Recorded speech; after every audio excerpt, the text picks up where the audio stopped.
Parang ang lola ko kung magmaneho! Kumuha ka ng wheelchair! Bilisan mo! Hey guys! Tingnan niyo ako! Up and away! Wow! Alvin! Mamaya na, Simon! Malapit na kasi ako manguna rito! Hey guys, may naisip akong bagong kanta. Hey, Dave! Ano ba nangyari rito? Hindi ba sinabi ko na sa inyong maglinis na kayo? Oo nga.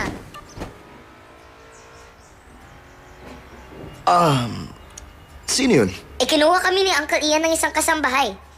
Marunong din siya magmasahe. Arrrr! Bilisan mo naman! Pagong ka! Imaneho mo! Iparada na lang!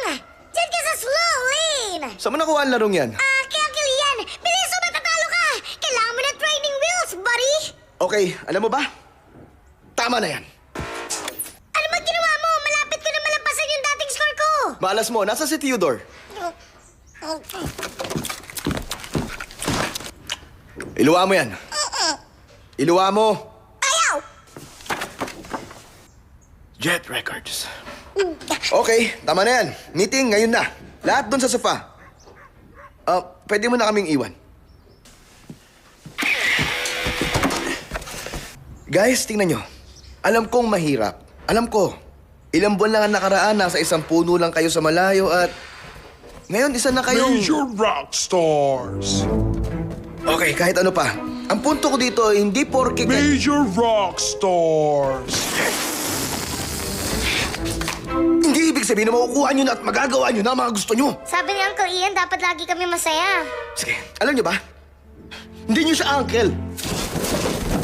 Sabi pa niya, David, na dapat kumikita kami ng $20 bawat araw. Ganun ba? Alam nyo, mas malaki ron ang kita nyo.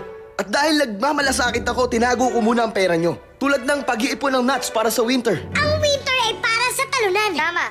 Dapat alam namin kung paano lalago ang aming investment portfolio.